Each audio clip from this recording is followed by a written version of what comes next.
کلیسای اصلیشونه، جامعشونه. هوای خیلی خوشم میاد، خیلی خوشگله. خب باید بریم تیکت بگیریم.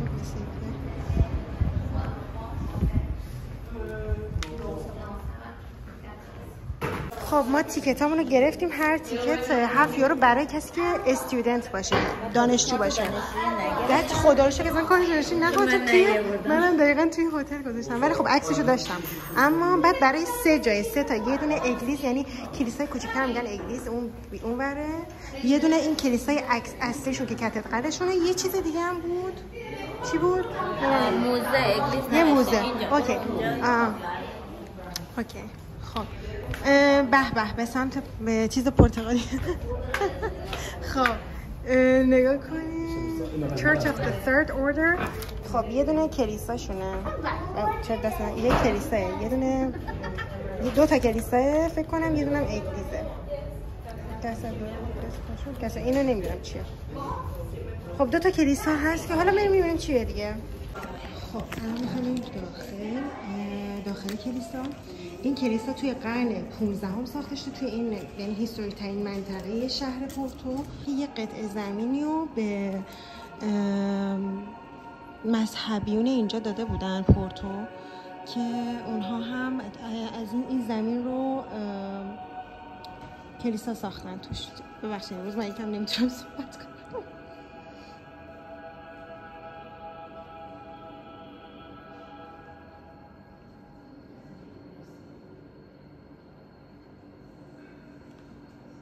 خوشبختانه نه به لباسمون گیر دادن و اینکه خیلی خوش برخورد و هرچی خواستیم براشون ازشون پرسیدیم که برامون توضیح دادن و اینکه من ازشون پرسیدم که مثلا چه چیزایی راجع به این مثلا کسی جایی هست من بتونم اینفورمیشن اینا بخونم.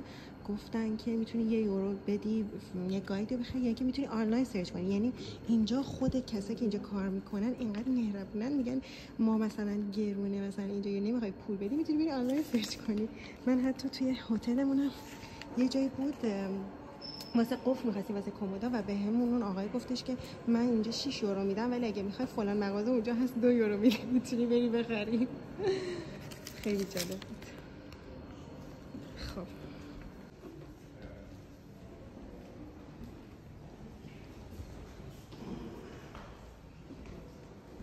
فعلا هم جایی نگفته که عکس برداری فیلم برداری چیزه ممنوعه.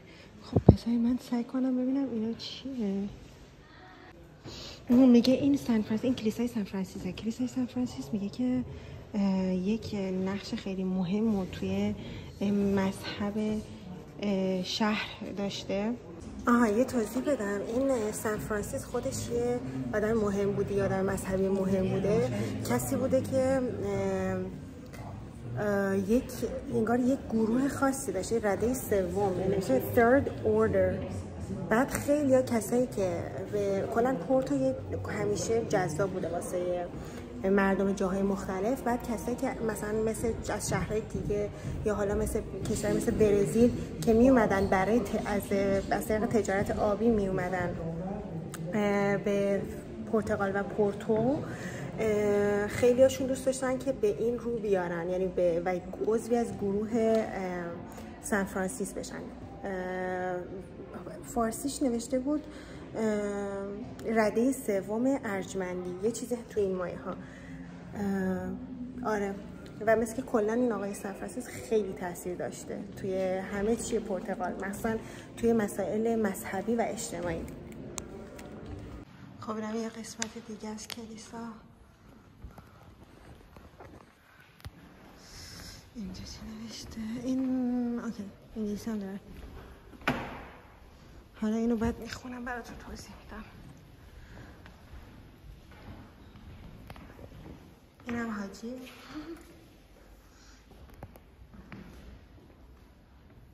آقا من اگه دستام میلرزه بخاطر واقعا دستم درد گرفت، فقط گوشی دستم بود. ببینیم اینجا چه شکلیه. یکم از این سقفش هم نشون بدم نقاشی.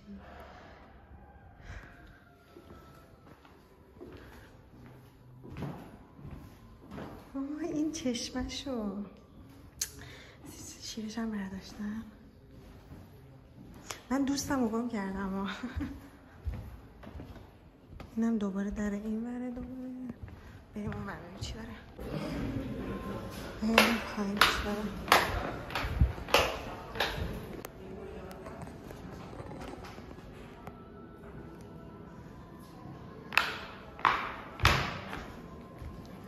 آقا نکنه که اینا قبرشونه. اینه اگه قبرشون باشه من فکر کنم بچه اینا قبرشونه، قبر همین آدم های مسیح و این پاپا و این پدر رو چی میگن، پدر و خواهر رو چی میگفتیم، کشیش، ببخشید کشیشاشون. این هم تخت روانشون که تخت روان، یعنی چون تو یوسف پیامبر من میدیدم میگفتن تخت روان، من میگم تخت روان ولی نمیدونم چیه، کریانه چیه. خب اینا که یه عکس نمونه نشون داده و این گفته که توی قرن 19 هم این خیلی استفاده می شده برای خانوم ها و ناتوانایان. چقدر قشنگ. خب حالا ببینیم اینجا چیه.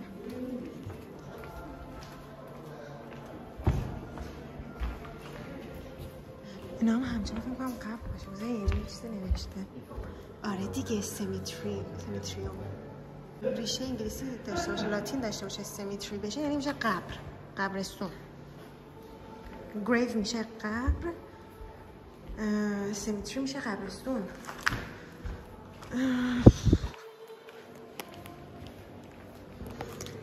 خیلی زیاده، فکر کنم اینم اصلیش باشه.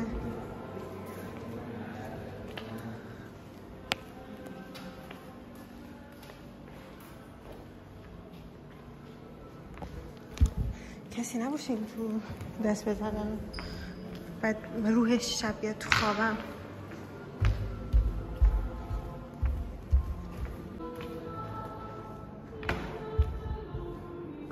خب اینا نوشه سو کارلوس. خب سالش هم زده. چه جالب، مجسمه کشیششون هم درست کردن. سانتو ایوو، ایشون یکم سنشون بیشتره.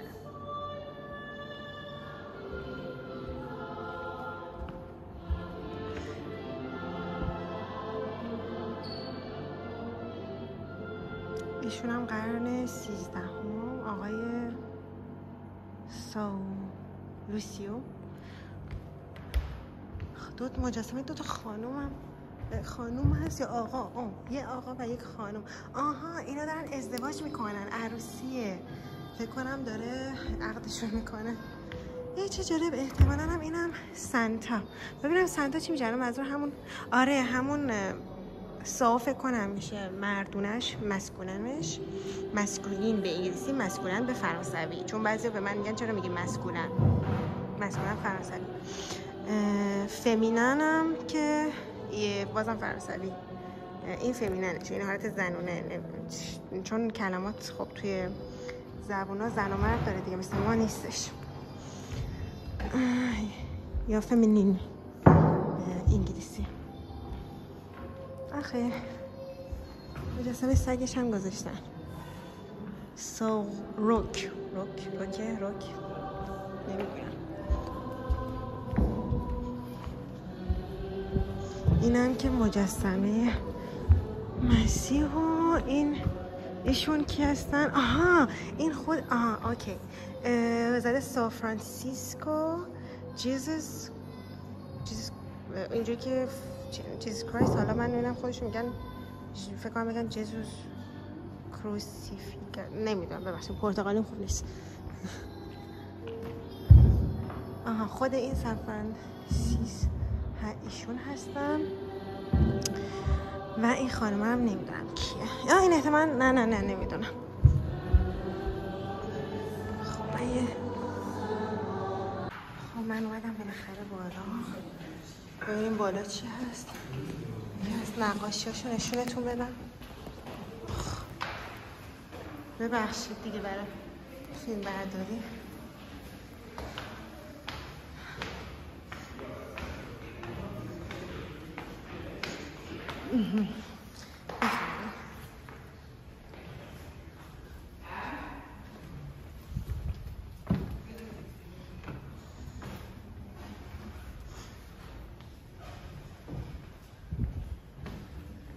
سال 2 3 سال نمیدونم سالن چی.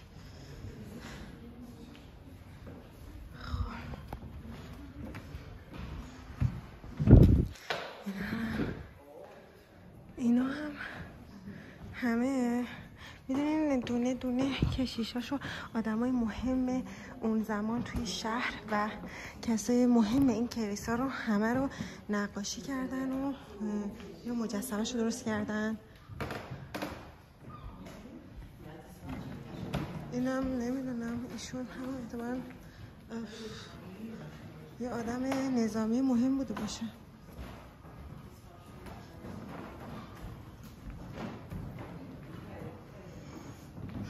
ببخشید اینجا دیگه نمیشه فیلم گرفت. آقا من اشتباه گفتم. اینی که گفتن عکس نگیریم ولی خب من یه فیلم کوچولویی گرفتم. حالا میتونم شاید بزنمش. این میدونی عکسایی رو به خاطر فلش میگن که اون چیزا رو خراب میکنه. این کلیسای عکسی بود. اونی که من فیلم گرفتم اون موزه بود. موزهش که اونم شبیه کلیسا بود دیگه. نمیدونم. اونم موزه فکر کنم بالا بود. این پایین آره موزه بالا بود، طبقه فکر کنم بالا بود که رفتم. پایینش کلیسای کوچولو بود. کلیسا اصلی این بود که خیلی بزرگتر بود. یه فیلم کوچیک ازش گرفتم میذارم.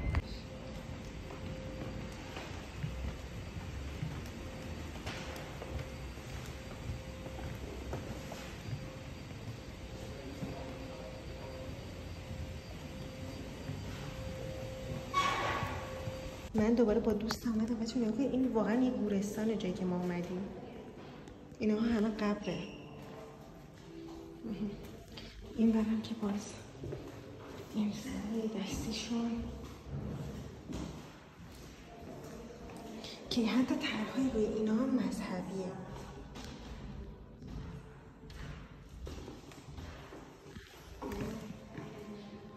مال کلیسا ایناست. آقا ما دیدیم دم در همه مغازه ها یه دونه از این سبزه و این گلدون قرمزه. دم در همه نگاه کنین بزنین. اون ور بود بچه ها. ای بابا چرا الان زایش حالا میگیرم. ولی دم در همه بود. بعد روش رو خوندیم فهمیدیم که برادری 5 لبخند نمیدونم یه روز چیزیه. روز یک روز خاصیه. اوپس ما ماشین نزنم. روز خاصی احتمالاً. ما رفتیم هتل لباسمون عوض کردیم کفش راحتی پوشیدیم. نگاه کن چند از این بند انگشتی‌ها دارن اینجا. اینو میگیرم واسه خالم چون خیاطی میکنه. اگه درست بگم این از این بند انگشتی اسمشو درست گفته باشم باشه. جالب. قیمت اینا رو برام بپرسم. اینا دیدی گفتم یه جشنواره است. دیدی گفتم داره همه غذاست. این گندشه. من خیلی خوشم میاد که لباساشون اینجوری تنگ کنن. نمیدونم چرا اینقدر حس خوب به من میده. نزدیک تعداد چی شد؟ خیلی من خوشم میاد که لباساشون اینجوری میندازن. نمیدونم انگار مثلا حس اون قدیما و حس بچگی و یه حس خوب به من میده. نمیدونم چرا. اومد از اینجا بگ بخره و چون قیمت بگ‌ها خیلی ارزان تر بود یعنی مثلا نیمه از اینجا اومد انتخاب کنه و آخرش هم اینو برمی‌دار. بعد به خانم گفتش که من حالا که من برات بازاریابی کردم چون یه خانم دیگه هم اومد کوچینی بود این براش ترجمه کرد. خلاصه براش ترجمه کرد و خانم هیچ زبونی به جز پرتغالی صحبت نمی‌کنه. براش ترجمه کرد و باعث شد که اون خانم چینیه یه دونه بگ بخره بره. خودش هم می‌خواد بخره بره. بعد گفت حالا که برات بازاریابی کردم بهم یه دونه ماهی یه چیز کوچولو مجانی میدی؟ بعد اینا گفت آره خیلی مهربونن پرتغالیا. وای بچه ها ازش تعریف این خانمه گفت پس تو هم یه دونه بردار عزیزم. ماهیاش اینجا هم هست. ببین این ماهی آقا من یه دونه میخوام برای مامانم بردارم. اونو فکر کنم کسی بشه به نظر من. ماهی سس نمیشه. تو هم ساردین سمبل اینجاست. آره اینم هست. اینم هست که ولی خب ننوشه روش پورتو که مشخص بشه. من یه دونه برای مامانم. آقا من از این دستمالام برداشتم دستمال خونه. آخه چی شد؟ موندی. دو تا بدار. موندیو. عزیزم دو تاشو خوش. خیلی مهربونه دستش در. مرسی بکو. دو تا رو دستش در نکنه ببین. اینو خریدم من 1 یورو. دوباره خرید میکنم. میاد دوباره خرید میکنم. هر چی کجا میخوام بخرم از اینجا میخرم چون واقعا مهربونه. خدایا. ادیاس. ادیاس. چاو. ادیو. خب یه دونه آپدیت بدیم. الان میخوایم بریم اون بازارچه که میوه آب میوه طبیعی داره و بگم قاچ میکنن و حالا در واقع بازار روزه ولی سرپوشیده است. آره بازار روزشونه که یک آره. شنبه ها تعطیله ولی بقیه روزا بازه. جزو هر کسی که میخواد آب میوه طبیعی بخوره میوه بخوره میره اونجا خودشو خفه میکنه. ما هم الان میخوایم بریم خفه کنیم. ما میریم اونجا خودمون تبندی کنیم که ادامه بعد آره ادامه مسیر رو بریم بعد بریم نهار. رسیدیم به این بازار که میگفتم. اخ جون من عاشق میوه‌ام. قبلا خیلی دوست داشتم ولی الان خیلی دوست دارم. میوه آب میوه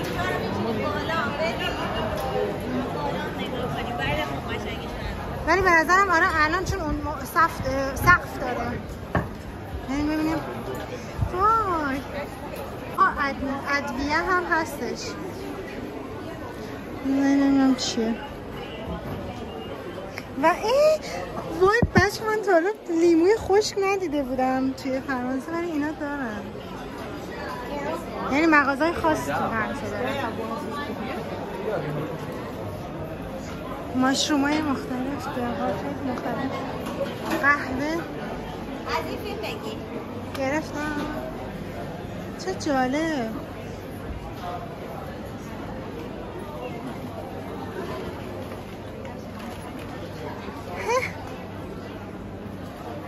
و گل بخریم. گل برای گل. وای نوشته بابا من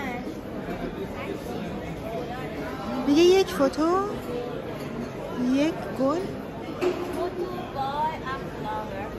یک فوتو بگیر یه دونه. این چه؟ گفتم پورتو به غذای دریایش هم معروفه. اینا نمیدونم چیه ولی خب اینا احتمالاً بکنم ماهی مختلف باشه. پر ساردین رو نمیدونم. نه اینا هم باز خشکبار. زیتون میوه. وای میوه چیزه گفتم میوه ماهی خوش شده. وای از بی ماهی متنفرم. وای من دارم از بو خفه میشم. اینا رو یا خداوند رحمان الرحیم.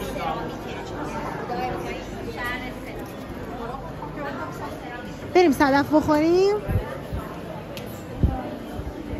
آره دوستم بیاد اینجا انتخاب کنم برم بهش بگم که چی برام بریزه توش. من فکر کنم منگو انتخاب کنم و ببینم چی داره. منگو یک کوچولو شاید توت فرنگی.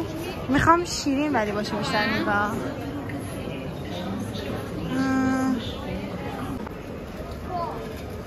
یعنی این همه راهی که ما اومدیم به خاطر رسیدن به لیدل بود. حالا ببینم قیمت های لیدل چجوریه.